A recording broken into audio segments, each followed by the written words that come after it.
Sud Radio, le coup de cœur des libraires. Valérie Expert, Gérard Collard. Le retour. Oui, On a lu beaucoup de choses. Je voulais vous remercier déjà de m'avoir fait découvrir La Princesse Insoumise de Jean-Noël Liot aux éditions Alary. Ça raconte l'histoire de cette princesse du Rajasthan. C'est une princesse, c'est une femme qui a une vie incroyable.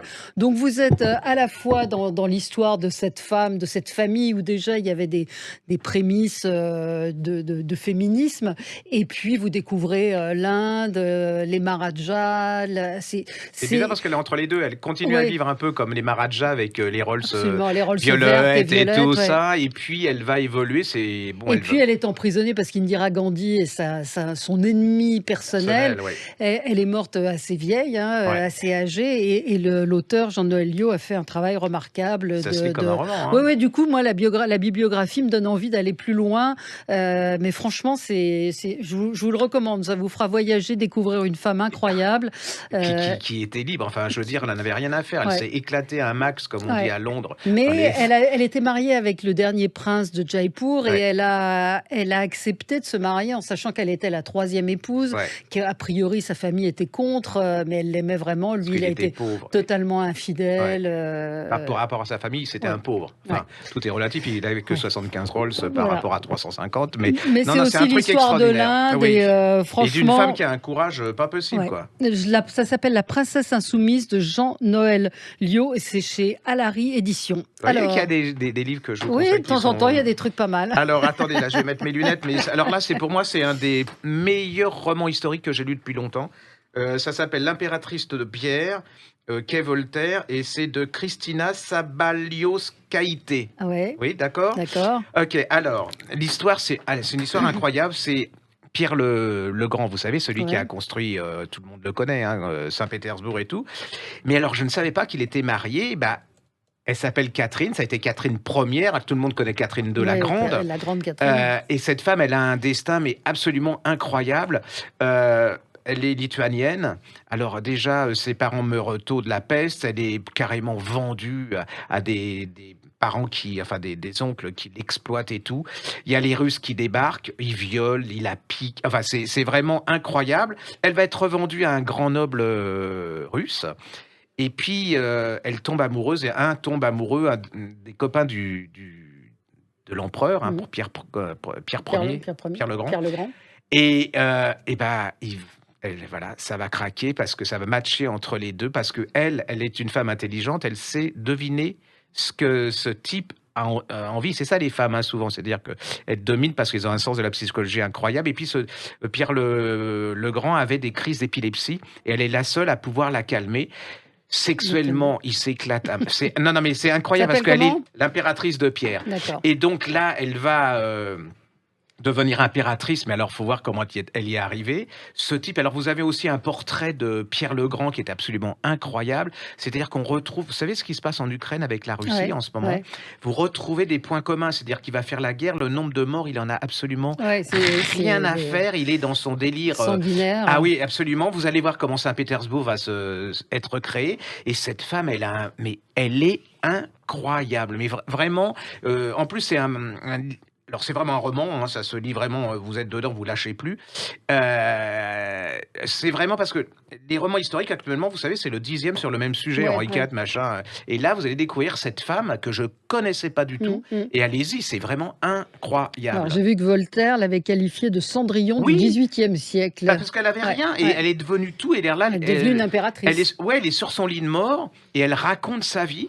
Et moi, j'ai été... Alors, ça m'a énervé parce que j'ai plein de choses à lire. Ça, c'est un symptôme. Enfin, quand on a absolument... Et qu'on retourne... on n'arrête pas, vous savez, vous le lâchez, puis vous voulez savoir ce qu'elle va devenir, qu'est-ce qui se passe. Et puis, c'est absolument fascinant. La couverture n'est pas terrible. Mais allez-y, parce que c'est vraiment, pour moi... c'est un des meilleurs romans historiques que j'ai lu depuis longtemps. Ça s'appelle L'Impératrice de Pierre. L'auteur s'appelle Christina Sabalioskaïté. Kaité. C'est aux éditions de la Table Ronde. C'est marrant parce qu'il y a beaucoup de choses autour des femmes. On se rend pas. Alors là, on va entendre Ouais, un truc ouais, à l'inverse. à l'inverse, c'est-à-dire qu'on a l'impression maintenant que toute l'histoire a été faite par les femmes. Ouais. C'est incroyable. Oui, Hein. oui, j'en profite pour vous signaler une exposition au Centre Pompidou. Germaine Richier, l'Ouragan. Alors, c'est une femme sculpteur, dont on n'a jamais entendu parler, qui a un talent incroyable. Donc, elle est aujourd'hui reconnue. Et ce livre-là, Germaine Richier, l'Ouragan, c'est paru aux éditions Fage. Si vous allez voir l'exposition, vous allez découvrir la vie de cette femme qui est morte très jeune. C'est sa petite nièce qui raconte son histoire, Laurence Durieux. Et en fait, elle n'était pas du tout faite, elle était totalement étrangère à l'art. Ouais. Elle était assez inclassable. Et puis, elle a commencé à faire de la sculpture de façon avec des sculptures qui valent, à mon sens, Giacometti, mais je ne suis pas une spécialiste, mais c'est absolument magnifique. Et c'est vrai qu'on redécouvre ces femmes qui ont été invisibilisées parfois par l'art. On a beaucoup accordé aux hommes et beaucoup moins, enfin, on pense à Camille Claudel entre autres, mais si le Centre Pompidou lui consacre cet hommage, c'est que voilà, c'était une immense artiste. Germaine Richier, c'est au Centre Pompidou en ce moment. Puis maintenant, c'est la transmission dans les femmes, femme par femme, dans la famille. On redécouvre Absolument. les gens de la famille qu'on avait complètement oubliés, et il y a des choses absolument extraordinaires. Hein. Ouais, et donc elle est allée interroger ceux qui l'ont connue, et elle raconte formidablement bien cette histoire, Laurence Durieux. Donc je vous rappelle Germaine Richier. Pour rester dans les femmes, Oui. on l'avait beaucoup aimé ce livre, mais quand il était en grand format, c'est Claudine Montaigne, Marie Curie et ses filles génial. chez HarperCollins Poche. Ouais. Et alors c'est un livre, c'est pareil, hein, c'est trois femmes absolument incroyables. Alors Marie Curie, tout le monde la connaît. Hein. Ce qu'on connaît moins, c'était son attitude pendant la guerre, où elle était avec ses camions, elle faisait de la radiographie. Elle a été à la base de ça, c'est-à-dire qu'elle a développé sur la radiographie. Radioactivité. Oui, et puis radiothérapie, c'est ça que je cherchais. Et puis elle a deux enfants deux filles qu'elle va élever comme librement, hein, c'est-à-dire comme on élève des filles, enfin la plupart du temps maintenant, c'est-à-dire comme les hommes, ils sont cultivés, elle va leur apprendre. Alors il y en a une qui va devenir prix Nobel de chimie, hein, incroyable, Irène, et qui va. Alors elle aussi, elle a un truc, c'est qu'elle va lutter aussi pour la dignité des femmes, la liberté des femmes. Et puis, il y en a une qu'on ne connaît pas du tout, c'est Ève. Ève, elle était plutôt écrivain, journaliste, elle était hyper célèbre à son époque. Elle était très diplomate. Et alors, ce que je ne savais pas, c'est qu'elle était, comme on dit dans le quatrième de couverture, un pilier des forces françaises libres. C'est-à-dire que cette femme, alors, Irène, on la connaît très bien, Marie Curie, on la connaît pas. Mais allez-y, moi, le personnage qui m'a le plus emballé, c'est Ève, parce qu'elle a complètement disparu de la circulation. Elle a une importance à son époque. Auprès de De Gaulle, apparemment. Ah oui, non, mais elle était hyper connue. Hein. C'était vraiment, je ne sais pas quelle est la comparaison actuellement, mais c'était un peu Françoise Giroud, vous voyez, tout le monde écoutait ce qu'elle écrivait, lisait ce qu'elle écrivait. Allez-y, alors c'est pareil, hein, ça se lit comme un roman, c'est pas cher. Profitons, parce que je sais qu'en ce moment les gens ont un peu de problèmes. C'est un peu difficile. Le livre, c'est pas superflu, hein, vous passez des bons moments et vous voyagez, vous découvrez des histoires formidables. Marie Curie et ses filles, c'est chez HarperCollins, Poche, 8 €. Franchement, Claudine Monteil, elle s'appelle. C'est marrant parce que j'ai rencontré l'administratrice du Panthéon qui me disait que les femmes au Panthéon étaient des stars. C'est-à-dire que les gens qui viennent visiter le Panthéon sont beaucoup plus intéressés par le recueillement sur les tombes des femmes. Simone Veil, elle laisse des petits mots, des bouquets de fleurs. Elle m'a dit les femmes Marie Curie sont des... C'est marrant parce que je me rends compte que j'ai pris que des livres de femmes aujourd'hui. Je compense parce que là, ça va devenir tragique. J'ai découvert cette jeune femme, Salomé Laoche, La vie est une corvée. Petit éditeur, c'est un petit éditeur d'édition alternative, donc qui remet l'artiste au centre de sa production. Salomé Laoche, elle a 25 ans. Elle a publié sur Instagram des petites bandes dessinées. C'est d'une drôlerie, d'une méchanceté. Et moi, c'est ce qui m'a fait... J'ai pleuré aux larmes en lisant ces petites bandes dessinées. Vous voyez comment c'est? C'est joyeux. Donc, elle fait rire avec sa vie un peu de loseuse. Elle est assez lucide sur la vie des jeunes aujourd'hui. Elle voudrait être riche et célèbre, mais bon, ça se passe pas toujours comme ça. Et sur les hommes, les femmes, c'est drôlissime. Sur les ados, sur le monde d'aujourd'hui. Elle a un talent fou. Je suis sûre qu'on va la retrouver. J'ai adoré. Suivez-la sur Instagram. Elle a des milliers de followers. Ça s'appelle La vie est une corvée. Et elle s'appelle Salomé Laoche. Lahoche. C'est aussi joyeux que la J'aime bien couverture. le dessin en plus. Le dessin est génial. Il y a plein de petites trucs, des réflexions. C'est quand même abusé que j'achète du shampoing bio à 15 balles en parapharmacie comme si j'étais fucking Nefertiti alors que je fume 40 clopes par jour et que je me nourris essentiellement de gruyère fondue. Enfin, c'est très, très drôle. Elle revisite l'âne trop en l'âne Trotsky, c'était très drôle. Notre idole. Notre idole. Un livre Oui. qu'on avait beaucoup défendu ici, qui a du coup, enfin, on va être modeste, mais qui a aidé à. Mais c'est un livre de détente en livre de poche, donc parce que souvent dans les émissions littéraires, on parle pas de ces gens, parce que c'est du sous-genre, voyez. Oui. Voilà. Ah oui, Odette et le taxi jaune, C'était génial. Isabelle génial. Artus, ouais. Et c'est l'histoire de cette vieille Ah, dame. c'était Hein. super. Elle, tous les vendredis, elle prend un taxi jaune, conduit par un monsieur, hein, le même, et elle va à l'aéroport et elle choisit une destination. Elle prend pas l'avion. Hein. Elle décide que là, elle part à Buenos Aires, donc elle va manger des façons de Buenos Aires, enfin latino et tout. Et puis, c'est tous les vendredis depuis des années. Puis un jour, elle disparaît. On ne sait pas où elle est. Et donc, il y a sa fille ou sa nièce, je ne sais plus, et le chauffeur de taxi qui vont aller à sa recherche. Alors au départ, c'est très très drôle. C'est absolument rempli d'humour. Et puis vous vous rendez compte que cette femme, elle a une histoire qui va, vous allez basculer Ouais, parce que il y a autre à propos de chose, l'Arménie absolument. et tout, elle a vécu une chose absolument incroyable. J'adore ce genre de livre qui vous prend à contre-pied, c'est-à-dire que vous vous détendez et puis vous dites ah bah je l'ai déjà lu et paf, Puis paf, d'un seul coup, ouais, vous êtes, vous êtes dans un autre, c'est une autre manière de découvrir aussi l'Arménie et il y a eu le génocide arménien. Hein. Et c'est un peu comme la couverture, c'est gai à la fois, mais voilà. mais profond. Ouais, non, c'est très Ça bien. s'appelle Odette et le taxi jaune. Là aussi, c'est en collection C'est pas cher, poche. hein, J'ai lu Isabelle Artus, encore une femme, Bah et oui. qui parle d'une femme. Faut dire C'est que à les hommes découvrir. travaillent hein, pour financer vos travaux. Allez, on se retrouve dans un instant avec vous pour d'autres conseils lecture. Sud Radio, le coup de cœur des libraires. Valérie Expert, Gérard Collard. Gérard Collard et ses livres. J'ai un petit livre qui va vous plaire, le j'adore ça. petit guide des oiseaux à la con. Matt Crash, c'est aux éditions EPA. Alors, il est ornithologue, donc il aime les oiseaux, mais il a une façon de vous les raconter. Il leur donne des petits noms, donc il y a le rouge-gorge teubé. Teubé, j'adore. Et il dit, il a été élu oiseau national aux États-Unis. Pourquoi? Il est beaucoup trop guilleret, franchement, sans oublier que ce petit enfoiré est capable de faire des vocalises au milieu de la nuit, tout ça parce que la lumière des lampadaires le perturbe, complètement teubé. Donc il y a des noms comme ça, il y a la mésange barbante. Alors elle dit, il explique que les oiseaux ils fréquentent les mangeoires qu'ils trouvent dans les jardins, mais ça vaut vraiment pas la peine de l'observer. Donc c'est beaucoup de second degré. Mais alors, le dernier, c'est Anthemus cretinus. Cretinus, le pipite des rochers. Donc l'Afrique a plein d'oiseaux, mais celui-ci n'en fait pas partie. C'est un passereau court sur pattes qui passe sa vie au sol. Il est ordinaire, mais franchement, cette description est trop généreuse. Disons simplement que ce piaf est d'un beige déprimant et c'est probablement la chose la plus remarquable concernant.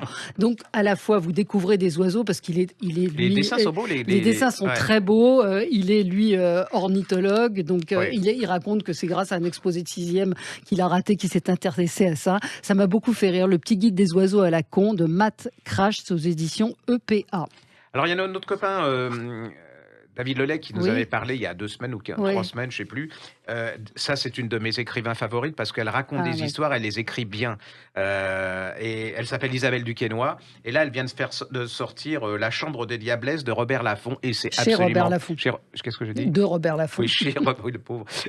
Chez Robert Laffont.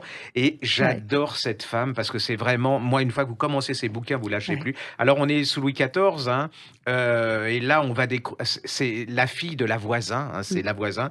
Et qu'est-ce que c'est que la voisin? La voisin, c'est une empoisonneuse absolument incroyable qui a été un scandale monstrueux sous Louis XIV.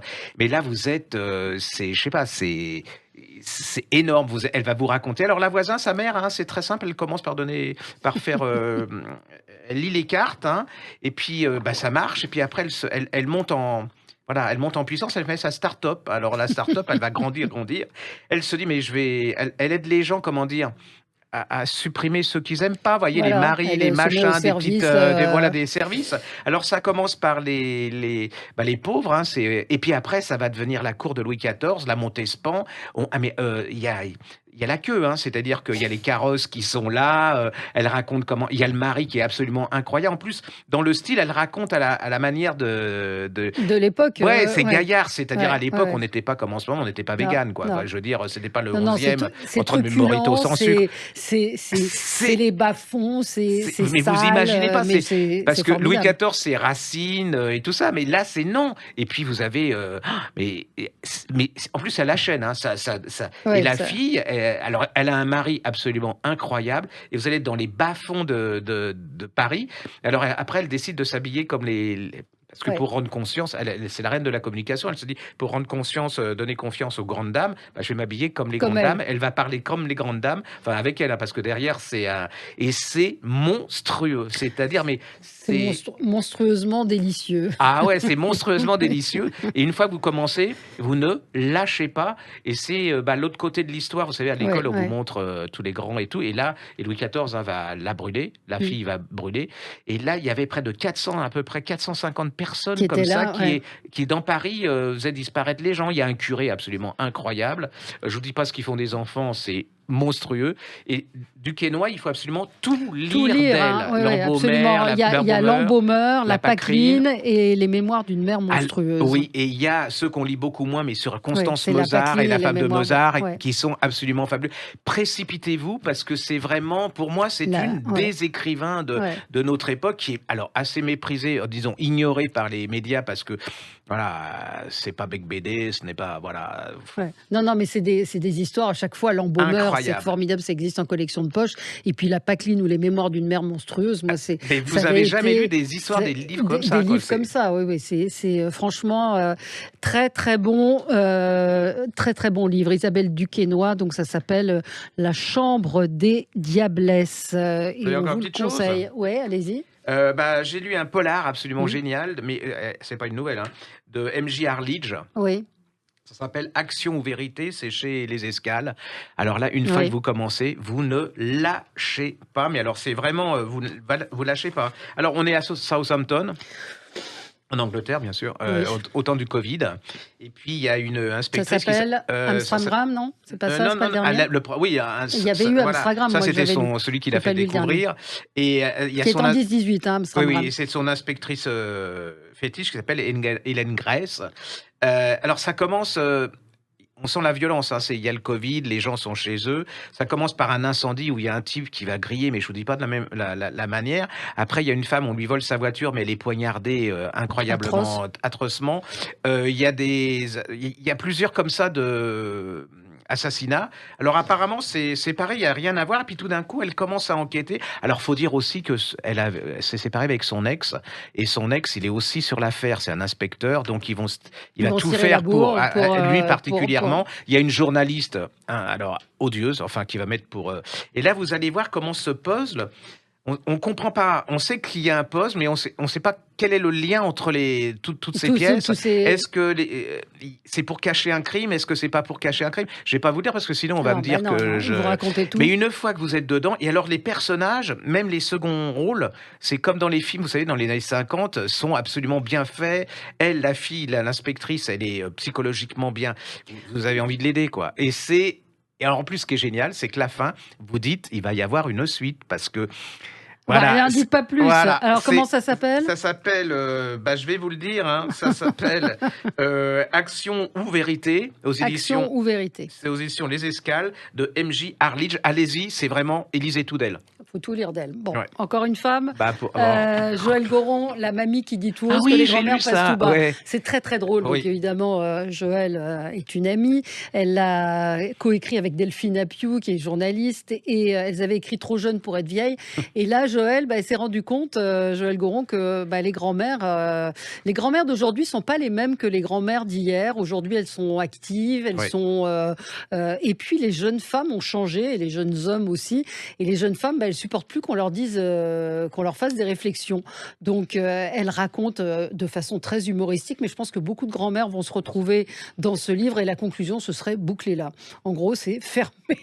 Fermez votre bouche, ne dites pas Ça ce serait que mieux. vous pensez. Ouais. Vous avez choisi un prénom, et ne dites pas ah bon, Danao comme le yaourt, ou Ah oui. j'ai connu une Colette à l'époque, c'était une vraie peste. Donc il y a des dites, ne dites pas, et c'est comment entretenir de meilleures relations avec ses enfants. Donc il y a les typologies de grand-mère, et puis c'est quand même un regard sur l'époque et sur la façon dont Je crois que les grands-mères ont changé aussi. les Enfin, grands-mères ont gens, beaucoup changé. en fait, Les ils sont plus grand-mères. grands-pères, oui, elles sont plus grand-mères. Oui, oui. Et c'est ça qui est un peu. Moi, j'aimais bien le côté ma grand-mère Ouais, qui venait faire les ouais. confitures. Alors, c'est vrai qu'elle s'engueulait avec ma maman. Ben voilà. Voilà, oui, c'est Eh vrai. oui, oui, oui. Donc, Ouais. donc voilà, c'est franchement très, très drôle. Si vous êtes grands-parents, vous allez éclater de rire parce qu'elle dit effectivement tout ce que les grands-mères, parce que quand elle a écrit son livre, elle m'a raconté, elle disait, les gens disaient non, non, tout va bien. Et puis dès qu'on pose la question et qu'on tire le fil, c'est ah bah oui, mais je peux rien lui dire. Ah oui. Franchement, c'est aux éditions de Noël. Joël Goron, la mamie qui dit tout haut ce que les grands-mères pensent tout bas. Qu'est-ce qu'on lit? On a encore un? Alors, c'est Philippe Motte. Philippe Amotte, ça s'appelle Le jour où ma mère m'a tout raconté chez HarperCollins Poche. Ça, on l'avait beaucoup, beaucoup défendu. C'est une jeune femme, elle s'appelle Lily, et là, elle va rentrer à l'hôpital psychiatrique. Alors, il y a son mari, alors lui, il est parfait, tout le monde l'adore. Elle, c'est la folle. En fin de compte, elle a un petit carnet rouge à l'hôpital. Alors, dans l'hôpital psychiatrique, c'est pas dément, hein. Enfin, c'est pas dément. Ouais. C'est pas triste parce qu'elle va rencontrer plein de personnes qui sont beaucoup plus intéressantes dans l'absolu que ceux qui sont à l'extérieur. Et là, elle a un petit carnet rouge et elle vous raconte ce qu'est sa vie. En fait, elle est d'origine corse et elle est toute jeune et elle va découvrir l'amour. Mais alors, elle se fait avoir, hein. Donc, elle va avoir un enfant. Et là, c'est la catastrophe parce qu'en Corse, il faut se marier, hein. Ouais, Il y a ouais. pas. Et donc, on va la marier de force. Et alors, je vous la fais courte, mais c'est 3 femmes, la mère, la grand-mère et la petite fille, et ils sont unis par un secret. Parce que dans cette famille, il y a un secret qui va bousiller la vie de La ces vie de 3 cette femmes. Et elle, c'est l'histoire d'une femme qui veut être libre, mais qui va être, la société, elle rattrapée n'est pas par, prête. Oui, on est dans les ouais. 70. La société, elle n'est pas prête à ça. C'est sublime. On la refera la semaine prochaine, Comment mais ça ça vaut. s'appelle, redites? Ça s'appelle Philippe Amotte. Non, Le- l'auteur c'est Philippe Amotte. Oui, Motte, M-O-2-T-E. Le jour où ma mère m'a tout raconté chez HarperCollins Poche. Ne passez pas à côté. Puis je crois que sur la couverture, il y a une citation de Gérard Collard. Oh, c'est Donc formidable. c'est automatiquement. On parle encore de femmes. Là, c'est si vous voulez, là aussi vous détendre, La cure de Cécile David-Weill. C'est chez Odile Jacob. C'est un roman. Elle en fait assez peu de romans. C'est joli, la La couverture est très jolie. Alors vous allez adorer parce que ça se passe. Enfin, vous allez adorer. Ça se passe dans des centres de cure. Vous savez, c'est très à la mode. Oh On là, part faire oui. une semaine de détox, etc. Donc il y a une chef cuisinière qui est un peu rondouillarde. Il y a une femme un peu snob, un peu chic. Ce que j'aime, Il y a, voilà. Et donc c'est un huis clos puisqu'ils elles vont se retrouver dans ce centre de cure, donc avec l'objectif de maigrir, de se remettre en forme. C'est à la fois l'amitié entre femmes, les différences sociales, puisque l'une est un petit peu une journaliste pas très fortunée, l'autre est très riche. C'est très très bien vu sur ce lieu finalement où il y a beaucoup de gens fortunés, mais la comédie, c'est la comédie humaine, et c'est Oui. tout ce qui peut se passer, les relations, l'ambition professionnelle. Moi, je suis en train de le lire et j'avoue que je me régale, c'est le cas de le dire, parce que ça vous fait pénétrer déjà dans ce monde des cures, et puis surtout C'est le les monde des relations. apparences, en plus. C'est le monde des apparences, c'est complètement ça, c'est le monde des apparences, c'est très très bien écrit. C'est une comédie, mais une comédie qui fait réfléchir. Ça s'appelle La cure de Cécile David-Weill et c'est aux éditions Odile Jacob. Et la semaine prochaine, ne nous loupez pas parce que je vous parlerai certainement d'un des plus beaux romans de l'année. Ah, oui, un quel roman teaser. exceptionnel. Quel teaser. Eh bien, ouais. à la semaine prochaine, Gérard. Merci à vous. Et on se retrouve demain pour les débats et dimanche prochain pour les livres. Sud Radio, le coup de cœur des libraires. Valérie Expert, Gérard Collard.